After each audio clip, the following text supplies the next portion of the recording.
So our next speaker, it's a cliche, but I'll say it anyway, needs no introduction. If you were confused about what he might be speaking about, I think it says it in the name of the talk. Imperialism suffocates humanity like a boa constrictor. So without further ado, put your hands together for Vijay Prashad. Okay, thanks a lot. No, I think this works. Okay, thanks a lot. Before I begin, would you mind standing up, please? If you can. Okay. I'm going to teach you a few things. For instance, I want to first teach you the word Zindabad. Can you say the word Zindabad? Zindabad. Zindabad means long live. So say it again, Zindabad.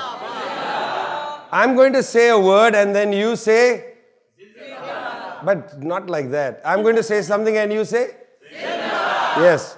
Inqilab. Zindabad. Inqilab. Zindabad. Left bloc. Zindabad. Left bloc. Zindabad. Inqilab. Zindabad. Inqilab. Zindabad. Queen Elizabeth. Zindabad. That's one that has to leave the room. Sit down.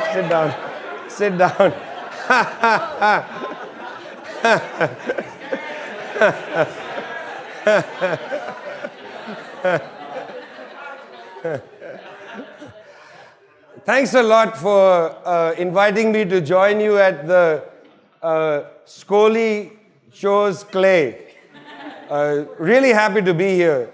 Political education is so fundamentally important for our movement because if we don't understand what's happening in the world together, if we don't build power in ideas together, we are not going to be able to build a movement. One of the problems that we often find in our movements is that because we don't teach each other what we're doing, why we're doing it, people get demoralized. Because our struggles are difficult. Organizing is a very difficult task. It's boring. Earlier, Sarah was talking about how difficult it is, to bring people together in a way because there are so many divides. Divides of gender, divides of race, divides of nationality, divides of language. It takes so much to befriend people, and many of our comrades are not the best kind of people. You may not want to even spend time with them. On the other hand, if we have a common purpose that we understand, if all of us understand it, that gives us a certain kind of strength and vitality. And we get that purpose in struggle, but also through the reflective work of political education. So building this school is essential. And I'm really happy to be here with all of you. I'm not going to take much time. The best way to begin a talk is to say, I'll be brief. Many years ago, I was at a happy occasion of in Havana watching Fidel Castro speak. And one of the greatest things about Fidel Castro is he neither said, I shall be brief, or I'm going to sum up soon, or I'm just one more point. He just spoke for 4 hours. And he was unembarrassed. And interestingly, the bourgeoisie always says, it's arrogant, whatever, 4 hours. What they don't understand is, if you have the privilege of class and you go to university, you go for a 3-hour seminar, the teacher talks for 3 hours. Nobody gives a shit about that. They think it's normal. Fidel was our teacher. Fidel digested an enormous amount of material. People came for those lectures. Fidel taught how to understand the conjuncture. People were riveted because they didn't have the opportunity of a university seminar. I once saw some comrades, not in Cuba, in another place, unnamed place, 3 days of long meeting. Comrades came eager to learn because we don't have the opportunity, everybody, of having that kind of education.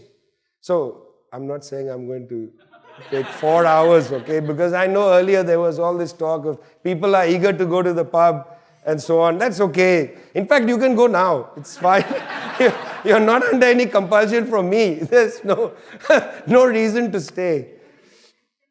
But I'm going to just share with you some ideas. And in the end, I want to talk to you a little bit about a project I've been involved in the last 6 years. In fact, I've come here to proselytize. So just bear with me, okay? But let me build up to that. But I'm giving you fair warning that all the build-up is just leading to the ask.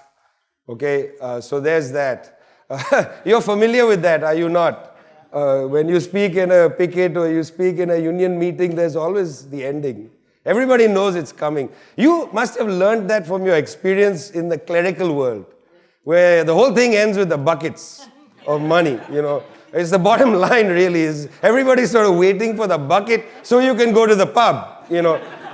So this is a similar experience. So relax. I'll eventually get to the bucket.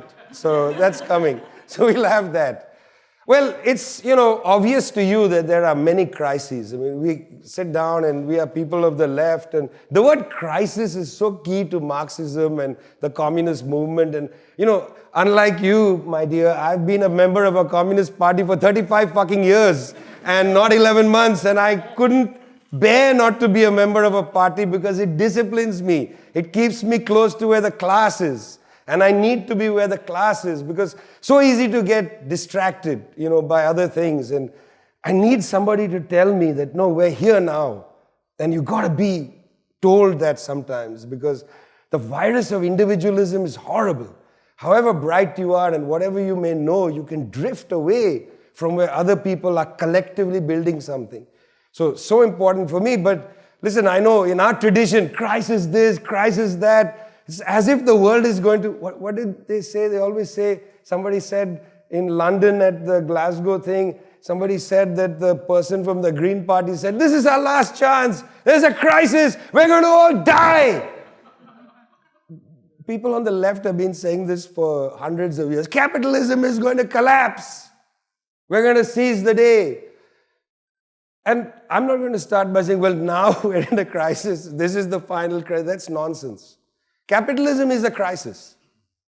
Capitalism is itself a crisis. It's a self-generating crisis. It's a machine that accumulates capital, but it itself is a crisis. There have been crises in capitalism ever since capitalism established itself as a world system. You can go back to the 19th century and you can track the crises in that time, country by country. Eventually, when capital globalizes, there are crises that are international. And they say, well, there was that crisis. There was no that crisis. There was no financial crisis. There was no depression. Capitalism is a depression. For most people, it's a permanent depression. What depression are you talking about in the 1930s? That was a depression for the capitalists. For the working class, capitalism is a permanent depression. Capitalism is a permanent crisis. I read a report recently from the United Nations Human Development, their Human Development Index report just came out this week. I, of course, read all these reports. It's incredible. Sit down and go through the PDF, and I almost read all the words in them because you learn interesting things. This report was fascinating because it said for 2 consecutive years, first time in 32 years of reporting this human development data, for 2 consecutive years, there's been a decline in human development indices around the world. 90% of the countries in the world have seen a catastrophic decline. Now, we all know that. I mean, you don't really need the UN to tell us that. People know that in their lives. But the interesting thing is the explanation. So they say it's because of COVID-19, the pandemic, okay, and the war in Ukraine. Interesting. Okay, that's the explanation. Now, I remembered, and I went back and I found the PDF. About 3 months ago, the UN released another report on human security, in which they had a chilling statistic. The UN said that those people surveyed on the planet, and this is a pretty comprehensive global survey, 6 out of 7 people in 2019, before the pandemic, 6 out of 7 people reported that they felt insecure. Okay, 6 out of 7 people reported they felt insecure before the pandemic, which, might I remind you, is before the war in Ukraine. So it's interesting that their analysis then suggests that the whole collapse, in their opinion, the present crisis, is because of the pandemic and because of the war in Ukraine. There's no mention of capitalism and the fact that capitalism itself is a crisis. No mention of that. No mention of declining rates of profit. No mention of financialization. No mention of the commodification of everything. No mention of the fact that this so-called precarious work is not really work. It's not like, the word precarious makes it even seem nice somehow, because it's actually quite a lovely word. Precarious. It's not precarious, it's a shit job. It's shit work. It's not precarious. Precarious is too refined a word for it. It's shit work. And it's becoming increasingly dominant in countries which didn't have it before. In the 1980s, there was a survey done in India of work. An Arjun Sengupta report showed that in the 1980s, 93% of Indian workers worked in the informal sector. And let me tell you, if you look carefully at the jobs in that report, it was precarious work. That means that now the global north countries are beginning to catch up with the shit jobs that have been taking place in most of the south. So a lot of this opening up of areas of labor, delivery of things, it's been happening in India for decades. It's been happening in India for decades. Gone are the days when you sent your kid to the corner store to buy beer, like my dad used to send me. In those days, in the 1970s, nobody checked the ID, and besides, a kid, it's for an adult, or so they thought. 8-year-old kid, I'll take 2 big bottles of Kalyani Brewery, and you take it back. Well, now you don't send your kids. Earlier, Sarah talked about something about, that was a nice phrase, the Internet of Things your mama won't do for you. Well, it's also Internet of Things you don't make your children do for you, because your children are on their fucking phones. So you have to call in, get some delivery kid to bring the beer in and whatever. This has been happening in the South for at least 2 or 3 decades. It's been happening a long time ago. We don't think about it. Now there's a crisis of cost of living. A lot of talk about the cost of living crisis. In most of the South, there's a living crisis. It's not a cost of living crisis. People are not sure they'll be alive anymore. They'll think that death is tomorrow. When you look at Pakistan, these floods in Pakistan, 33 million affected and so on. 33 million affected is not the correct number. 200 million Pakistanis are affected. 200 million Pakistanis are affected. There's no relief anywhere, except the Kisan Mazdoor Party, and some people are bringing in food to people who are living on highways, which have been colonized by people without homes any longer. Hardest hit areas are Baluchistan and Sindh, the provinces where there are anyway insurgencies and all kinds of million problems taking place. Imagine 200 million people disposable in this planet, completely irrelevant. I've started thinking about an idea, the international division of humanity. Because really, let's face it, we live with that. Let's take the Ukraine war. February, Russian troops enter Ukraine. All of Facebook is colonized by Ukrainian flags. And that really pissed me off. That pissed me off because I reported the war in Iraq, I reported the war in Syria, I reported the war in Libya. I was in Libya during that war. And none of the fucking people who put Ukrainian flags know what the colors of any of these flags are like. What's the Yemeni flag look like? If I asked you, what does the Yemeni flag look like? How many of you know what Yemen's flag looks like? Probably 1 or 2 who are very focused on these things, but most likely nobody. The West doesn't give a shit about people who live in places like Iraq or Iran or Libya or the Congo or Mozambique. Do you know, for instance, that in northern Mozambique, and I want to tell this story because it brings me back to Glasgow. In northern Mozambique, in Cabo Delgado province, an insurgency began because ExxonMobil and Total, the French company, had made a discovery of natural gas off the coast of Mozambique, the second largest discovery off the coast of Africa. Exxon and Total were extracting natural gas, a lot of investment, and so on. Insurgency develops. People in Cabo Delgado, the poorest province in Mozambique, said, we're getting nothing from this. So an insurgency begins. I went to report this insurgency, found it very interesting. They called themselves Al-Shabaab, which is an interesting name because Al-Shabaab means the youth. It's a youth movement. But because it's in Arabic, it sounds like a terrorist organization. So immediately the reporting started that it's terrorists. Now what did the leadership of Al-Shabaab do? They affiliated with ISIS. They affiliated with ISIS.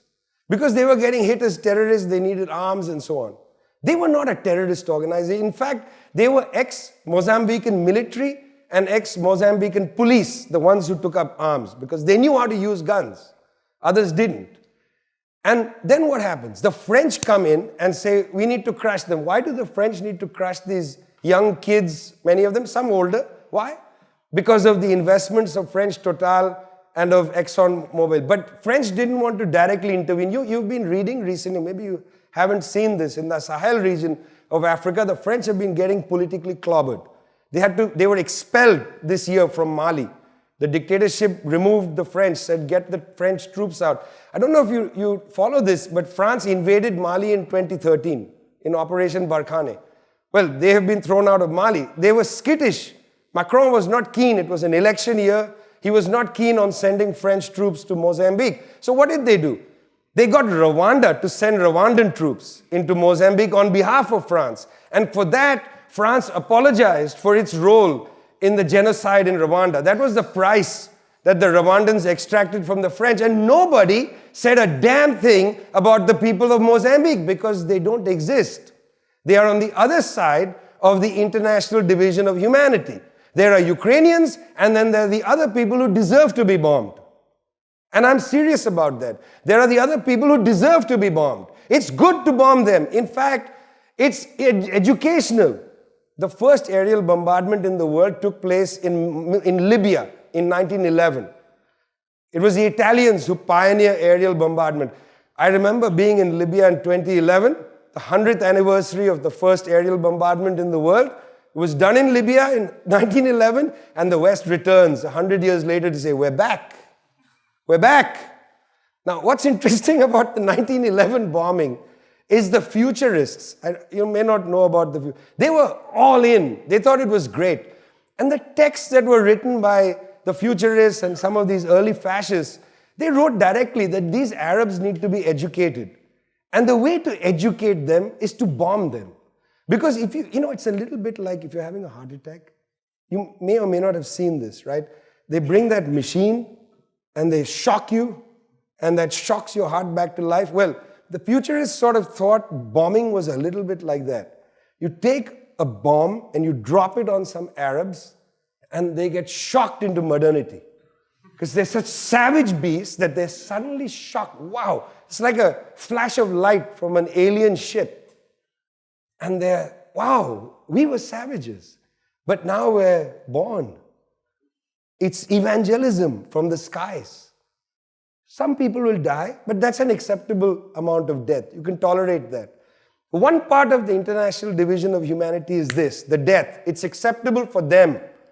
When the Union Carbide factory exploded in Bhopal, India in 1984, I was a young person, super ignorant person, not interested in reading, very much interested in drugs and sports, not yet.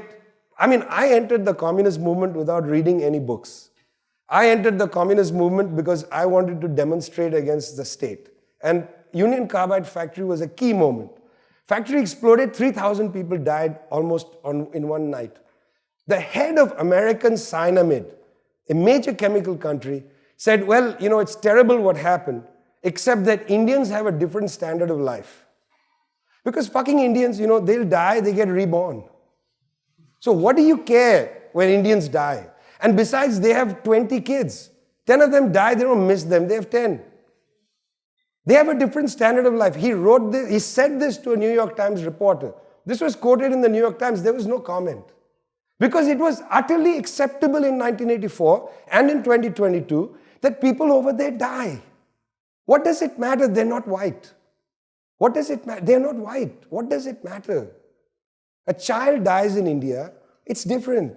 They expect their children to die. A child dies in the West, it's a horrible thing. It's a super tragedy. Remember when that Ukrainian official said, it's unacceptable, these people are blonde and they have blue eyes. That clip went completely viral in the South.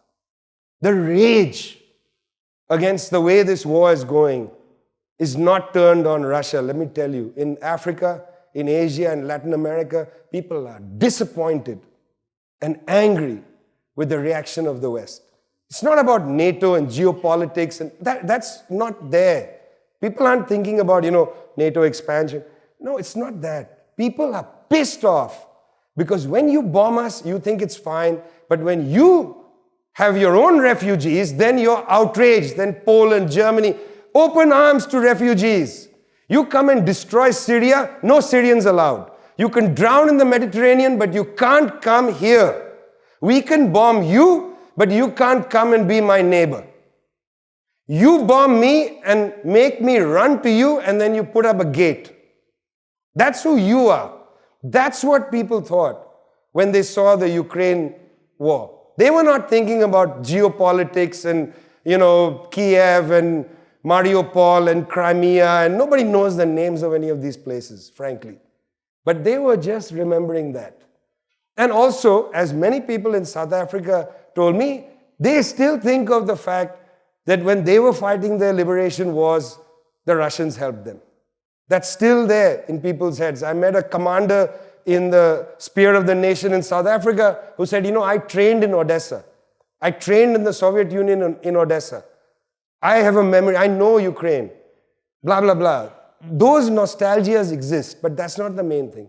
The main thing is, when we die, you don't care. Now, imperialism is not about war, guys. Imperialism is about maintaining low wages and low royalty payments in most parts of the world.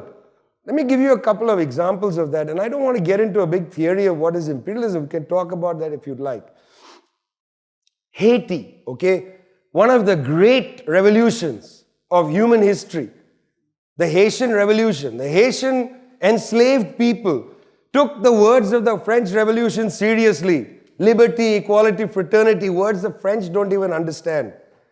The French have forgotten their own revolution. I mean, look at their politics. It's hard to understand France today. It's really hard. You've got Macron. What is this? It's like the Dauphin, I mean, what kind of character is this? What politics do these people have? Where's the left in France? We are always excited, Mélenchon. But what party is there? You can't have a formulation around a person. Where are the parties? Where are the Republican ideals? Blah, blah. It's all a mess. But the Haitians took it seriously. They overthrew the slave owners. Incredible revolution. The first proletarian revolution in world history.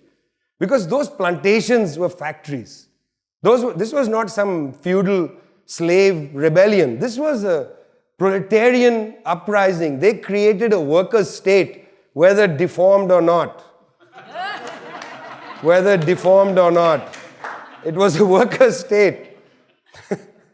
But the French wouldn't have it. You know this history?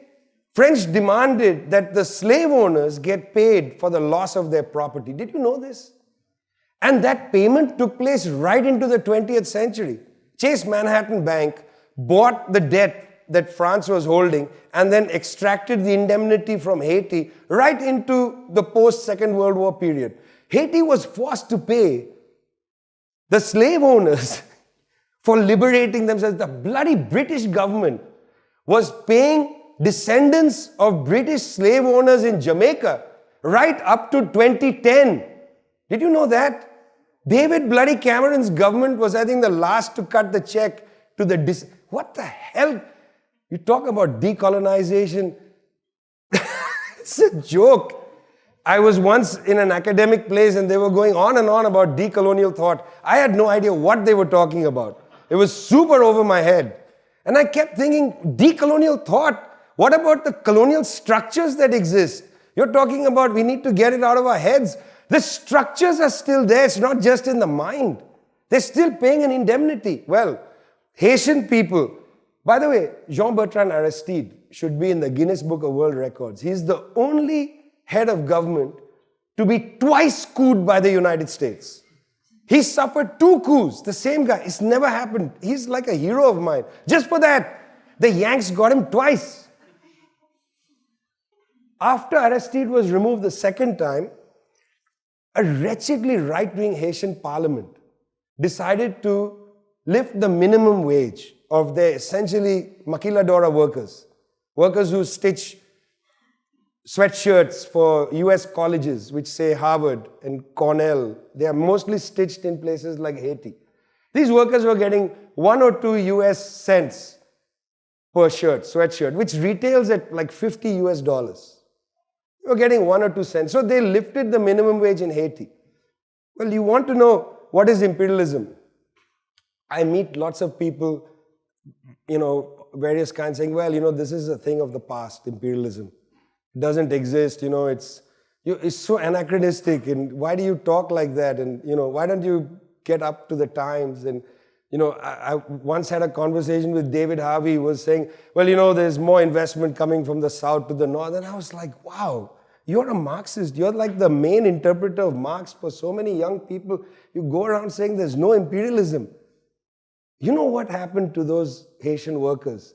The Haitian parliament, wretchedly right-wing parliament, decides we're going to lift the minimum wage. Barack Obama is the president. Barack Obama, the great hope of the world. Mr. Drone Man.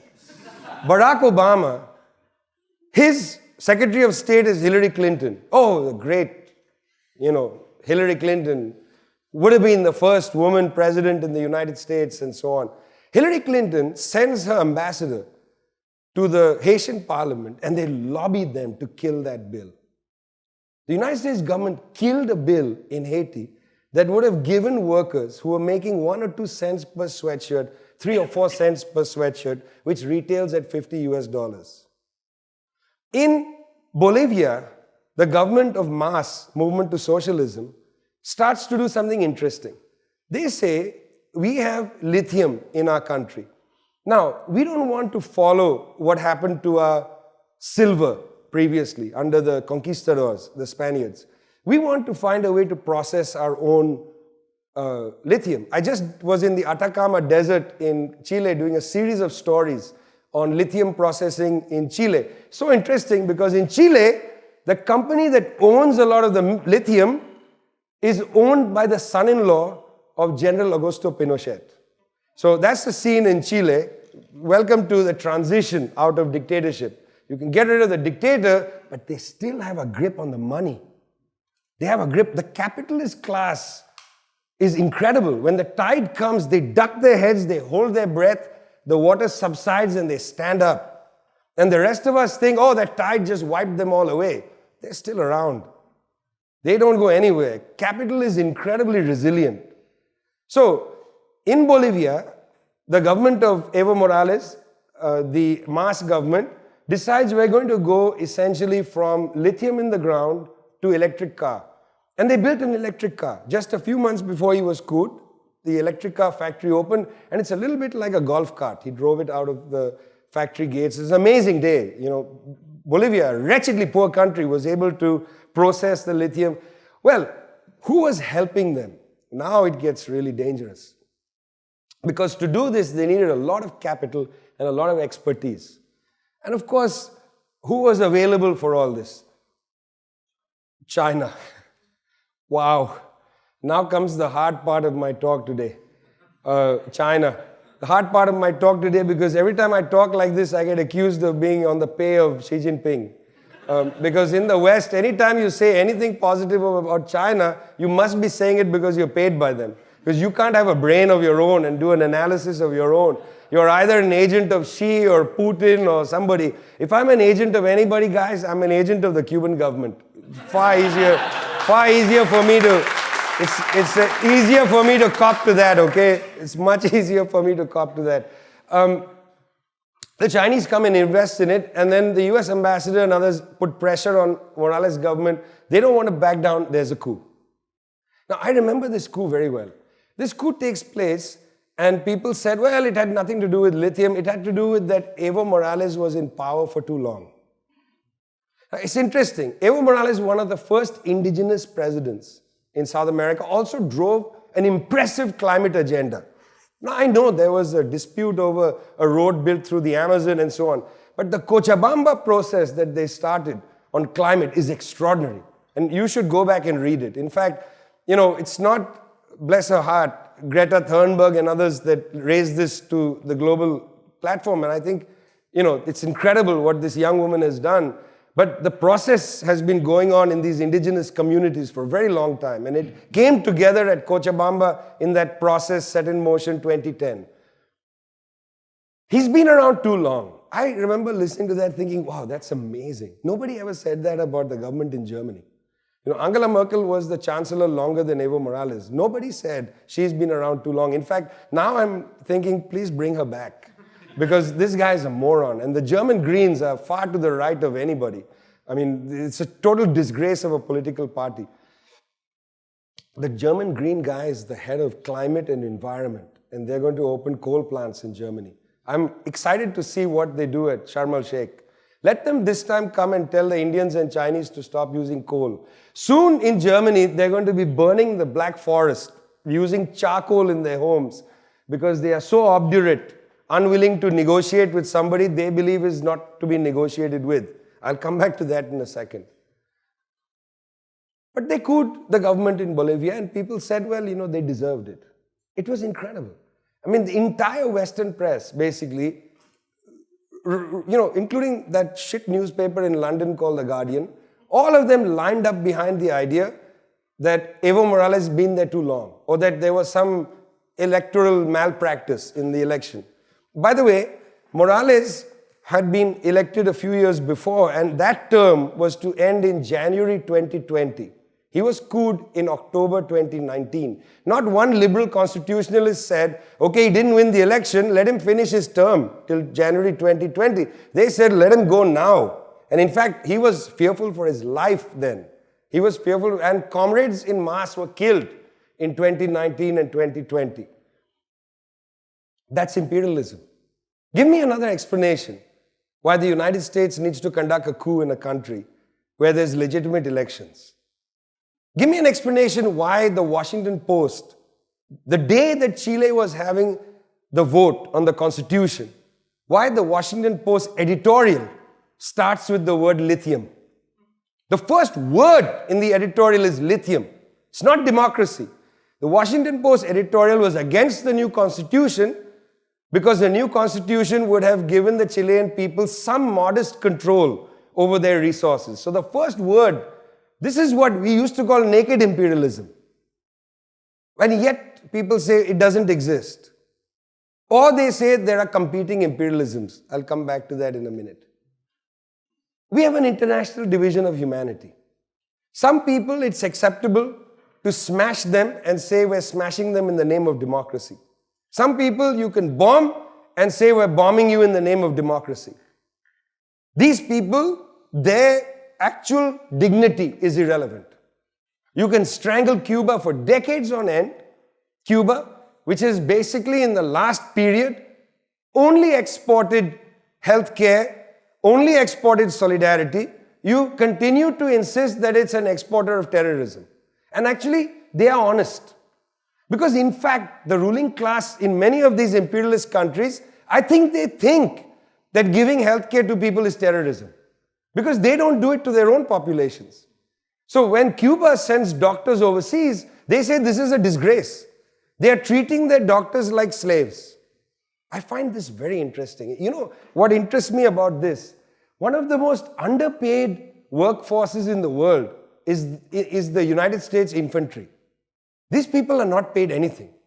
And their bodies are damaged in warfare, and they return back to their country, and their healthcare system for veterans is a mess. They are a highly underpaid workforce, but they are not treated as slaves. It's Cuban doctors who are, the US government says when they go abroad, they are underpaid. I've interviewed hundreds of Cuban doctors. And okay, few of them say that, we miss our children. And obviously, they miss their children. Everybody miss, you miss your children. That's a normal thing when you go on service somewhere. They say critical things. I wish I could go back for holiday. Of course, they wish they could go back for holiday. We all do. Those are normal things. Those are hardly things to extract and exaggerate. But by and large, they are so happy to be doing what they're doing. During the COVID pandemic, I interviewed a bunch of young women who were working in mostly the Caribbean. There was one woman, Jani, who was in Belize. She was in a hot ward. COVID hot ward, Cuban doctor. She had a young child in Oriente, in Cuba, that she would occasionally go on WhatsApp with. Now remember, Zoom embargoes Cuba. So Zoom does not allow connections to Cuba. In fact, it's interesting, they say Cuba bans the internet. No, it's the other way around. The United States blockades internet use for Cuba. So if you make a Zoom meeting, Cubans can't join. I don't know if everybody's aware of this. It's a disgrace that a platform that should be in the commons, should be owned by the United Nations, because this is basically a democratic space for us. We allow it to be owned by a flippin' private company that follows instructions from the US State Department and embargoes Cuba. It's ridiculous.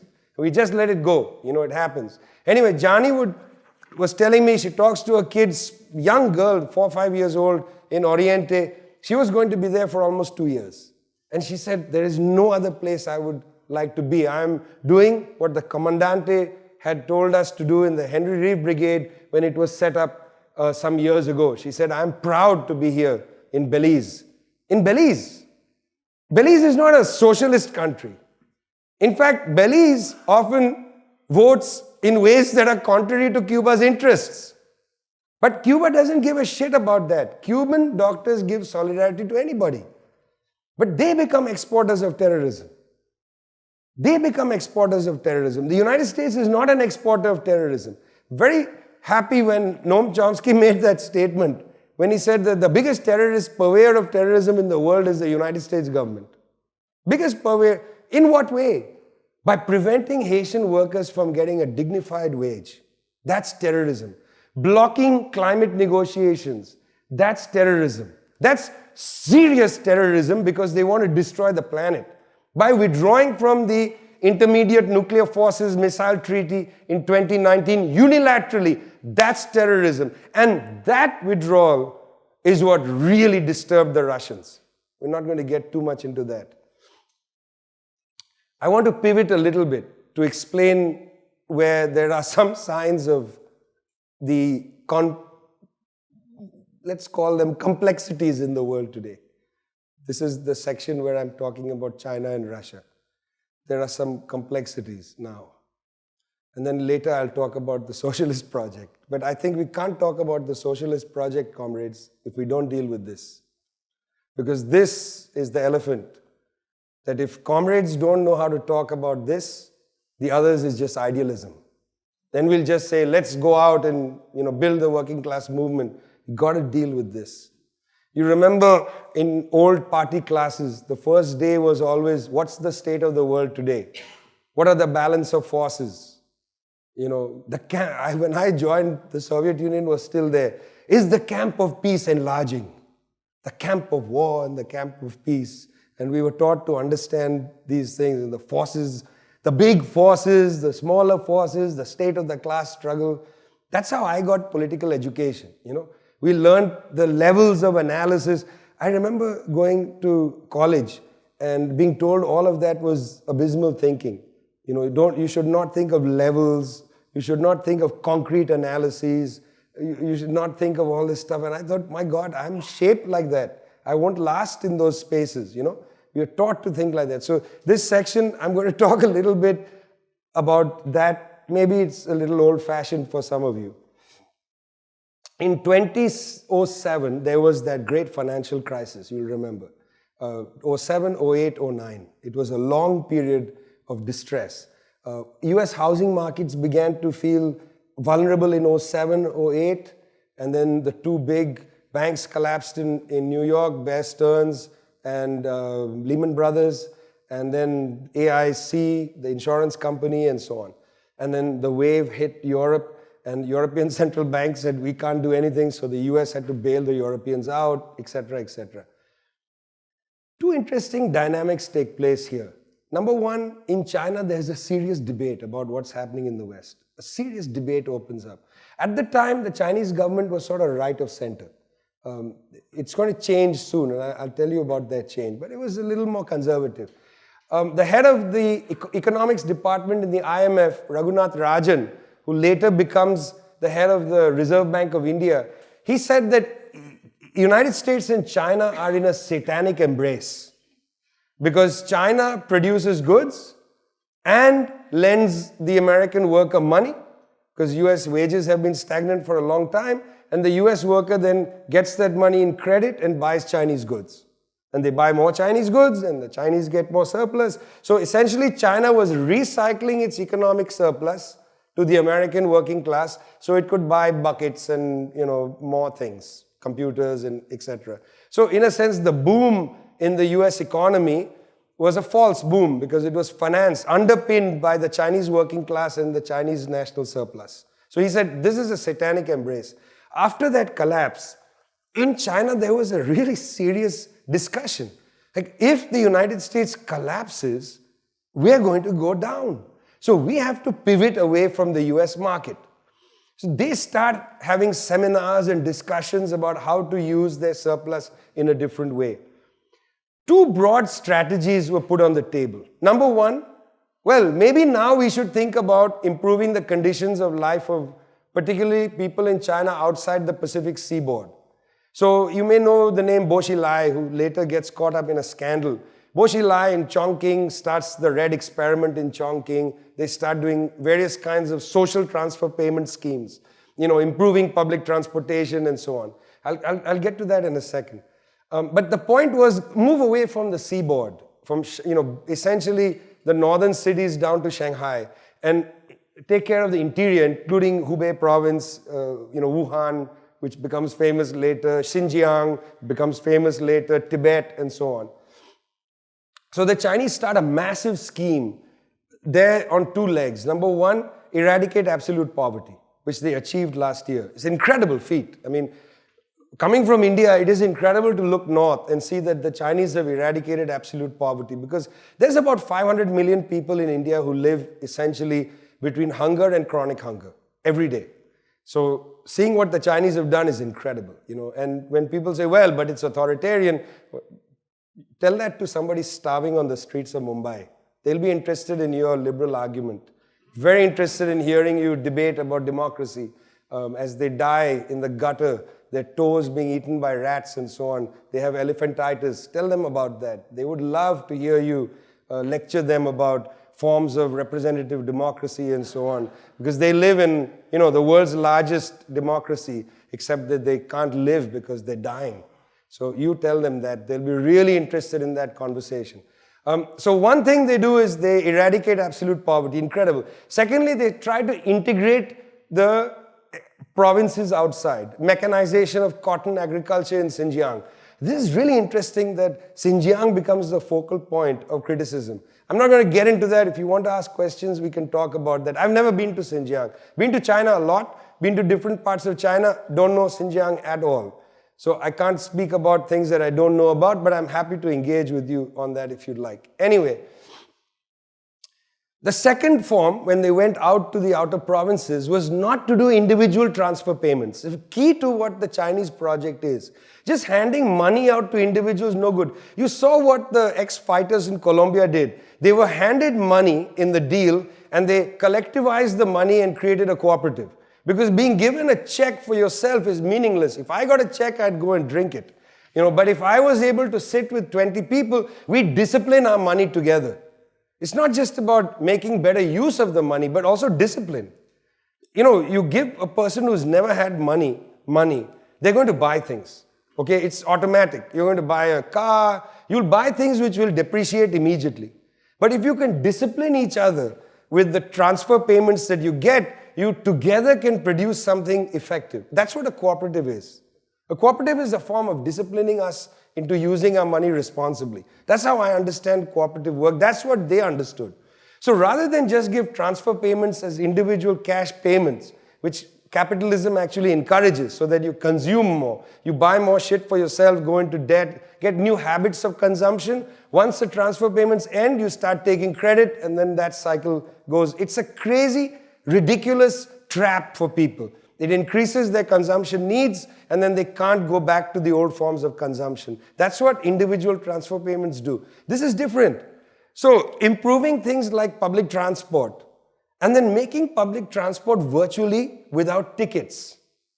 It's an incredible thing that we as a society, pay for trains, and then we expect us to buy tickets to board the train. Like, that's my train. When I go to my private car, I don't pay my car to get in the car and drive it. I just get in the damn car and drive it. It's my car. But the train somehow is somebody else's train. Why can't I just board the damn train? Okay, I understand RMT comrades are worried because this means that all the ticket collectors will lose their jobs. But, we'll find better jobs, different jobs and so on. As Sarah was saying, some of these jobs that we want to protect are not the best jobs, Although ticket collecting is not a bad job. You engage people a little bit and so on. Yeah, but imagine that we can just board a train or board a plane even. What's the need? Maybe we can have different forms of thinking about all kinds of public goods. Free healthcare, free public education, etc. See, these things are slightly experienced in the West, but in the South, they are not experienced at all. There is no experience of universal healthcare in any southern society. Nowhere. In India, cost of out-of-pocket payment is the highest in the world. People go into debt for medical care. That's the biggest indebtor in India. That's why healthcare in India is appalling. There's no public healthcare system. All we have is so-called volunteers, 100% women, called Asha workers. They are so-called hired by the Indian government. They are paid a stipend, not a wage. And they go door to door and provide healthcare in rural areas and to the working class. They are all women, 100%.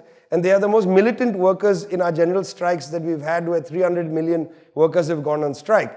They are militant because they are the worst treated workers in the world. During COVID, they had to put plastic bags as gloves to go door to door and give, health tests and things like that. There's no public healthcare system, no experience of it. Thanks, colonialism. Thanks a lot. You leave us in 1947, you build in 45, 46 your own damn universal healthcare. You had 2 years to start the conversation. You didn't start any bloody conversation. You sent that jackass to draw a line, Radcliffe. Imagine that. As if the party, people here say, we were talking the other day, you can't move people from north and south. In India, 13 million people moved in the subcontinent. 1 million died. I lost so many family members. They moved from the northern part of today's Pakistan into India. I have a grand uncle who was left behind because he had had a nervous breakdown. He was too scared to go. So they had to leave him behind and everybody left. This is colonialism, guys. For us, it's not a historical fact. I'm not a resentful person, or I don't feel angry, this is our living history. We still live this stuff. It's not an abstraction, When I talk about it like this, I sometimes get worked up because it's a real thing. I'm not talking to you because it's like somebody else's story. This is the shit we live in. This is the work we have to do. So the Chinese decided, okay, we're going to do all this and we're going to slowly edge out of reliance on the United States. And then the left took control of the party. That was the arrival of Xi Jinping. Xi Jinping is on the left of the Communist Party of China. Now, you may have a debate, and I know people will debate, well, but is China even socialist? And blah, but there are 95 million members in the Communist Party, okay? What's the population of Ireland total? North and South? That's not even a club in their party.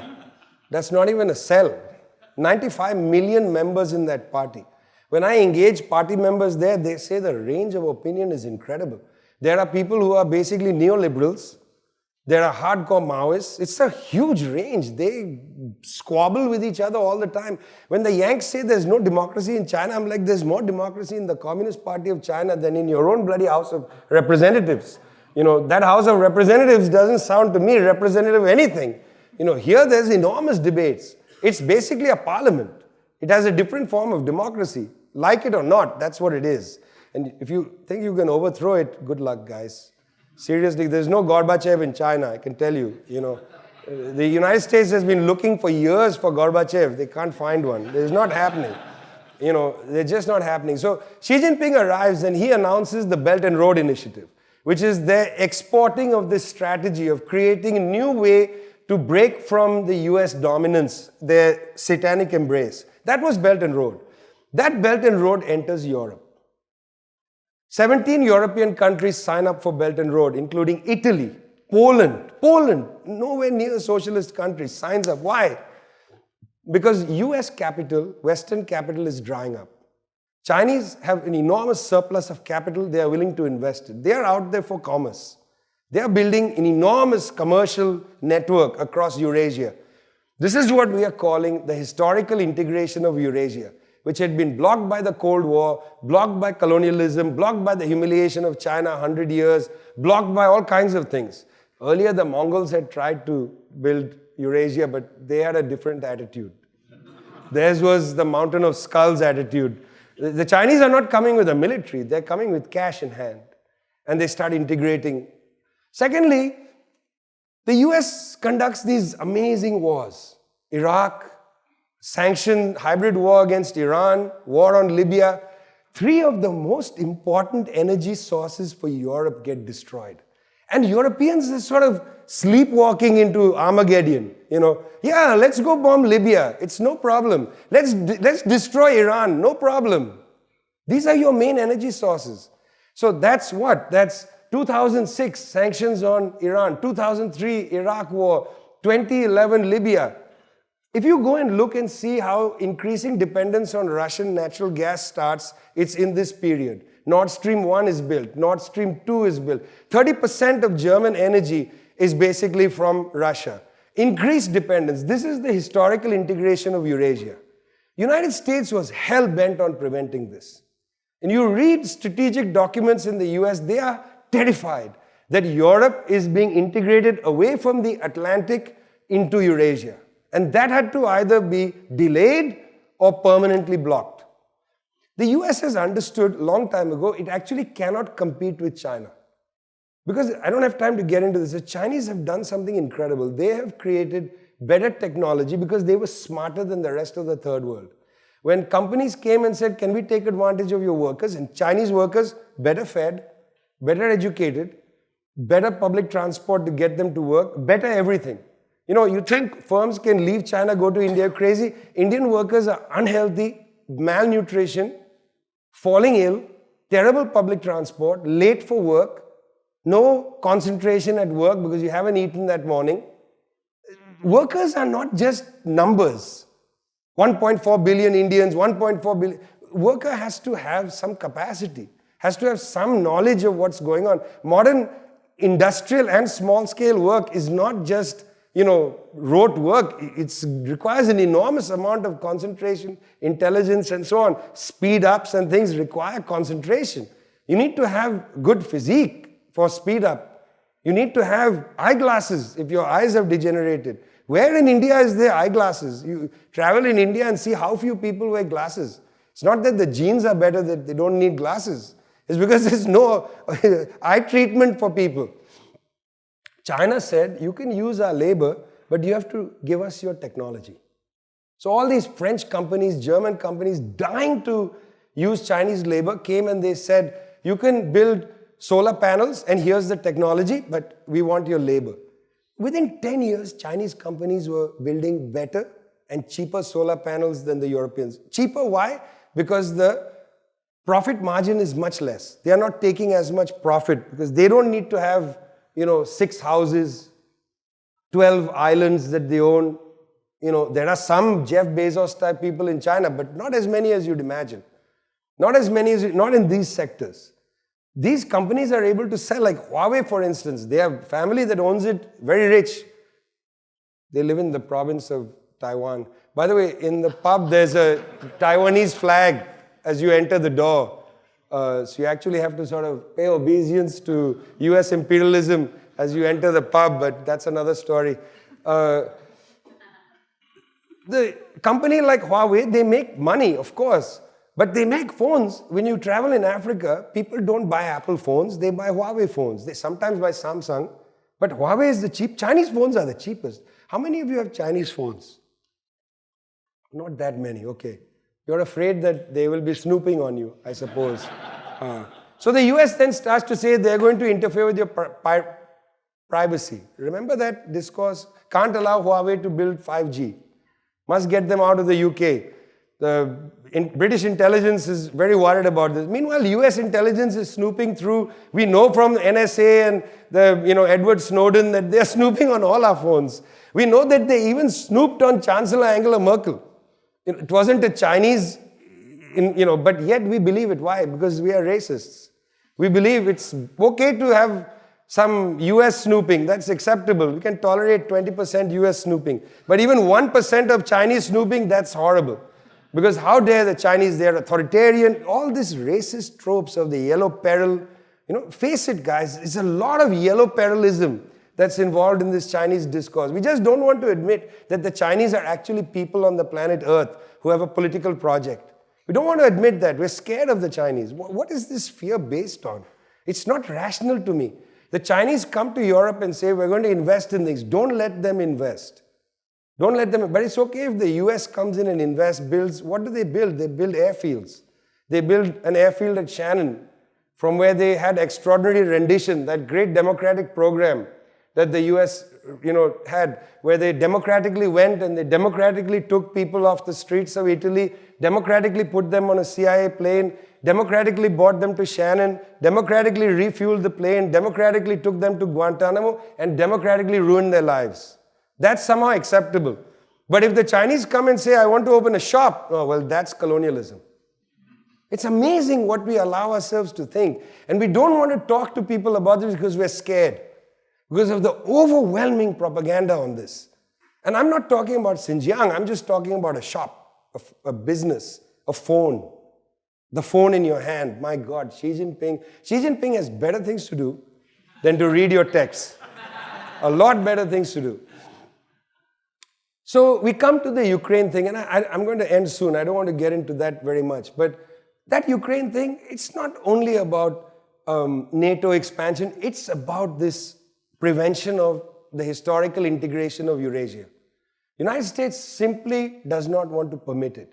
And the best evidence of this is on YouTube. You can watch an exchange between Jens Stoltenberg and Donald Trump, where Trump yells at Stoltenberg, who basically, because NATO is essentially a Trojan horse of the US military.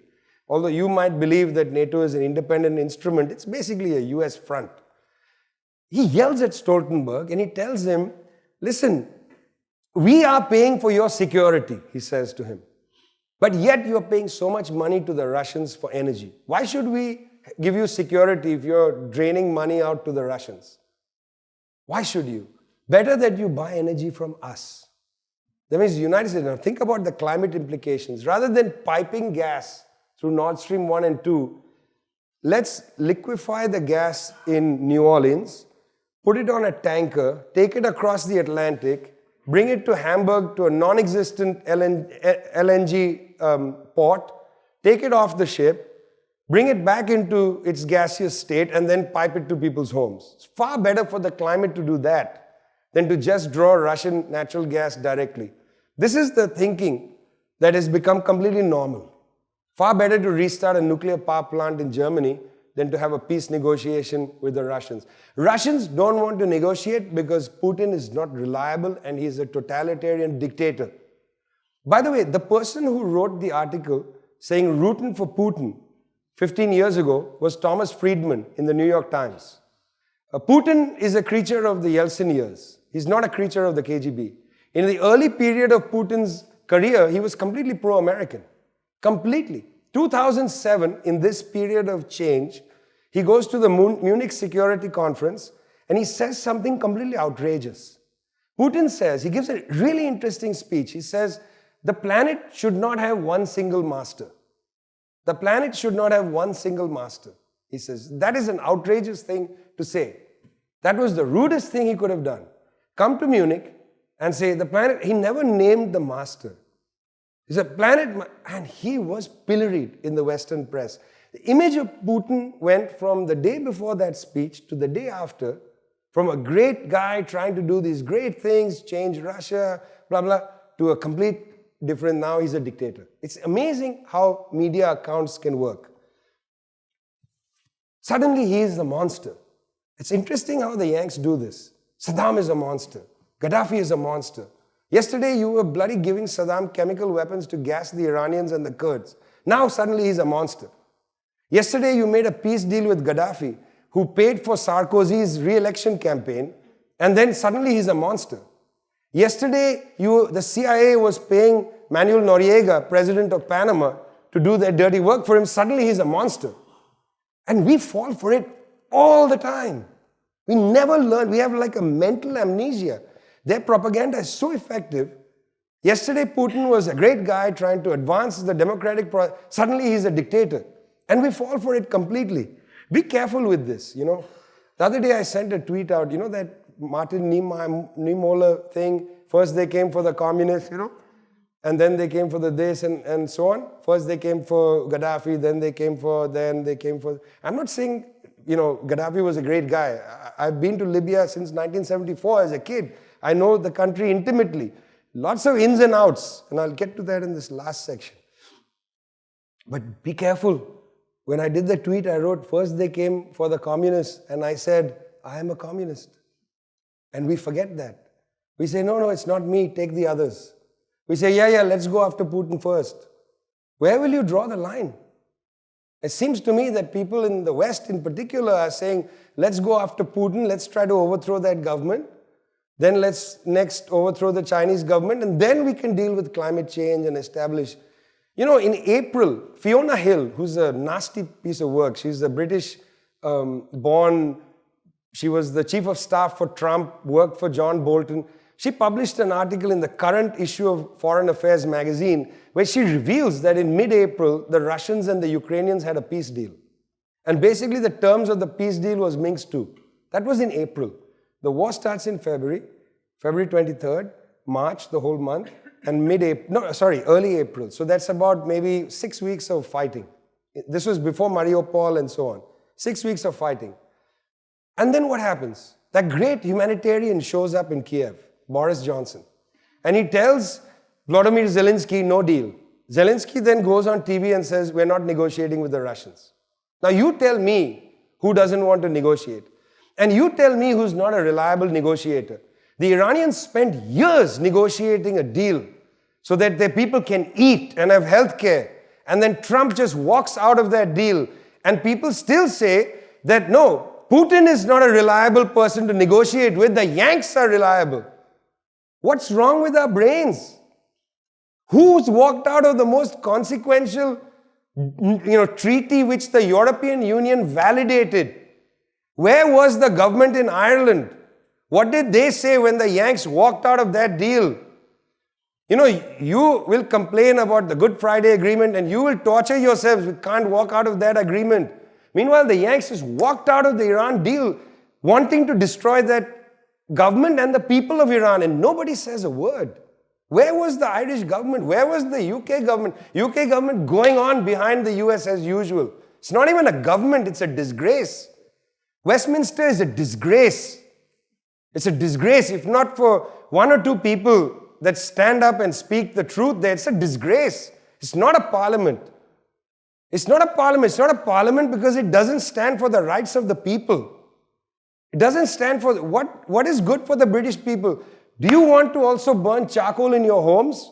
Or are you going to fight to end this conflict in Ukraine? Your Prime Minister, I'm speaking now to the people from the UK, goes to Kiev and scuttles the peace deal. And there's no public comment on it. This is an article in Foreign Affairs. Which newspaper in the UK has reported this story? Who has asked this in any TV program? Look at this. Look at your media peers, whatever the hell his name is. And they'll then say Russian TV is propaganda. It's fascinating how our brains work. Okay, last thing I'm going to tell. I know I'm going on and on. I said I won't go on for more than an hour, but half an hour. I don't know how long it's been. Sorry. The last thing I want to say, to try to bring this back to where we are as the people of the left and so on. About 7 years ago, I went to a meeting in Brazil called the Dilemmas of Humanity, organized by the Landless Workers Movement. And at the meeting, there were lots of different political formations from around the South, from Africa, Asia, some from Europe, a couple from the United States. I don't know if there was anybody from Canada. It was a really good discussion. We reassessed what had happened to the World Social Forum. The essential feeling was that it had done some good, but it had lost its way. largely because it was a free-for-all. Anybody could go. The last few World Social Forums, 50% of the attendees came from the United States, because they could fly there. And people from, India couldn't fly to Brazil. How many people can get the ticket? And those who did come came at the help of foundations that were all in Western Europe and the United States. So they also picked the kind of people they wanted to bring. So mass organizations were not coming to the WSF. Besides, and this was the point I made, the slogan of the WSF was bullshit. Another world is possible. Even fucking fascism is possible. That's the most empty, useless slogan. I mean, why couldn't they have had the guts to say socialism is necessary? What do you mean another world is possible? We can't have politics like that are so, open-ended and meaningless, really, in the end. We want a different world. Obviously, everybody wants a different world. Even the plutocrats want a different world because they want more. So that's a meaningless slogan. And so we felt that let's try something different. So we started a process called the International People's Assembly, which was to be a process where movements could come together to create international solidarity and a network. And now, 7 years later, we have about 560 movements and political parties involved, including very large parties, the Communist Party of Nepal, Workers' Party of Tunisia, Democratic Party of Morocco. We have Potero from Italy. Not many from Europe, I should say, for good reason. I mean, it's complicated, but Patria Grande from Argentina, the Landless Workers Movement of Brazil, and so on. Well, it's hard work building internationalism. And it's incredible because you know already that all politics is about trust. And particularly when movements have to build something with each other, they have to learn to trust each other. It takes a long time. And we have limited resources. We can't have a G7 meeting every year where the executive of the global bourgeoisie can fly to Wales, stand together for a photograph and discuss intimate and important subjects amongst each other to coordinate, build trust and so on. We don't have the means for that. It's difficult for our movements, peasant movements and so on to do that. But it's so important that we build something like that. And I really want to welcome you into this process, to think about it. Why do I want to welcome you into this process? We don't know enough about what our movements are doing in different parts of the world. For instance, we don't have a feeling that the world really understood what happened with the farmers' strike in India. We feel that nobody really understood how farmers were able to be on strike for 1 year and defeat the government, a right-wing fascistic government. We feel that people don't understand how 300-400 million Indian workers go on strike every year, 1 day, general strike. Don't have an understanding, how is that possible when there are just tens of millions of people in our unions? How do 300 million people go on strike? It's not understood. I don't think people understand enough how the landless workers movement has built a massive, massive settlement project where hundreds of families live on these settlements, where they build homes, they grow agroecological food, they process their own food, they make grape juice and so on, and they sell it through a cooperative structure, Armazém do Campo. We feel that these experiences are very important for each other to understand because we get strength from the experiments that other people are doing. Effectively, what I'm trying to say is that the reason we are operating the assembly is so that we can share the experiments with socialism. That we can come to understand that socialism is a form of experimentation. Socialism isn't just establishing something. I have had a very long relationship with the people of Cuba. 11 million people, by the way, maybe greater than the population of Ireland, but still a very small country. A country which is still quite a poor country. Very poor country, in fact. A country being throttled for years, that Boa Constrictor that tries to suffocate Cuba. And yet the Cuban people are constantly experimenting, trying to find new things. The last time I was in Havana, I visited the scientists who developed vaccines to talk about not the COVID vaccine, but the hepatitis vaccine. Because I don't know if you know that, but in Cuba, they have eradicated hepatitis. That's incredible for me because it's a really poor country. And in poor countries around the world, Hepatitis is endemic. It's a serious problem. And Western medicine is no help for us because Western medicine designs medicines for the rich. We need medicines for the poor. And we need medicines for the poor that are cheap, effective, easy to deliver. Because you don't need to train people with highly skilled forms of delivery of medicines. You have to have a form of medical delivery where a person who's reasonably trained, village health professional, can go door to door and take care of people. We need to find ways immediately to train people. Of course, we want eventually to build clinics and have a better medical system. But initially, you need this. And on top of everything, we need political education. The Cubans are Jedi Knights of political education. But even they feel that there is vulnerabilities in Cuba. New generations are not receiving the kind of political education necessary. So we need to pioneer and experiment with each other, political education. What you do in Left Bloc is important, but who are you talking to? Are you talking to the landless workers movement, who has a school called the National School of Floresta and Fernandez, where for years they have developed the Paulo Freire method of education. The hunger strikers in your H blocks were reading Paulo Freire. They started education classes in those striking places using a Brazilian text. They read the liberation theologists, trying to understand what is political education. You can't build these things on your own world. You can't live on your island, think you have all the answers or you can develop the answers. You have to have an international perspective, not just so that you know things happening around the world. We need to be connected. We need to be connected. We need to talk to each other. Why? Because we have to experiment. And I want to put the word experiment before you. Experimenting is really important. Otherwise, socialism is demoralizing. You put a big bet on things, you don't do well, you feel demoralized.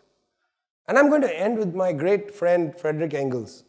I love Engels for a lot of reasons. One of the reasons is, when Engels died, he didn't want to be buried. You know, he was cremated and his ashes were thrown in that channel between Europe and England. That's beautiful. I mean, I'm so opposed to making graves and shrines and so on, but I, of course, go to all of them. Marx's grave and, you know. Marx is different. He's on a different planet. But Freddie Engels lived an interesting life. But Engels, in 1859, said something really interesting. He was reviewing Marx's book, Contribution to Political Economy. And, you know, he's a friend, by the way, because he reviewed that book in 6 different places. That's a friend, you know. He wrote 6 different reviews in 6 different journals for Marx, who he loved deeply and admired. So in that review, Engels said it's not true when you read the contribution to the critique, where Marx says these are the phases of history, stages of history. It's not true that we are saying that history happens in a progressive single line. It's not true. It doesn't happen like that. History happens, he said, in zigs and zags. You advance, you get defeated, you go back, you get defeated, and it may not be you advance, you get defeated. It may be you get defeated, you advance, but you're still going in zigs and zags. And that perspective was very useful for me, and it's very useful in political education, because we have to teach our comrades to lose as well as win. We have to teach ourselves that the loss is a place to reconfigure, think about the experiments we did, learn from them and come back. Because we can learn from that, yes, I know. But also sometimes when we say that to each other, it's not enough. We need a historical perspective for this. We advance, we move back, we advance again. It's zigs and zags, not a straight line. Because part of left politics is building confidence. And I'll tell you, and I'm really going to end with this, I'll tell you that finding out what other people are doing is incredibly good for the zigs and zags. Because when you're in a period of zag, and you are able to study what the Indian workers are doing in that annual strike, it will lift your spirits. If you can go to your workers and tell them, this is what they are doing, it will lift their spirits. A lot of our building the left is about building the confidence of the working class. the perspective we must take is our goal is to build the confidence of the working class. And the confidence will be built with this sense of historical destiny. There's nothing wrong with us being imbued with a sense of historical destiny, as long as we understand the zigs and zags. You know, the Indian trade union movement, after a lot of great internal fighting, decided that it was important to fight back against neoliberalism with an annual strike. And the way the unions decided to do this was that they said that in our demand, when all the unions came together, right-wing unions, left-wing unions, in our demands, we will put at the center of our demands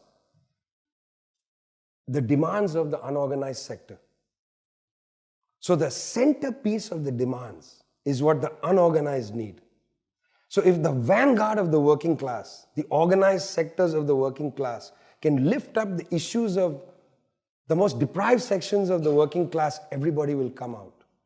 This may have just been a cynical ploy to bring, but I actually think they believed this was how you strengthen the movement.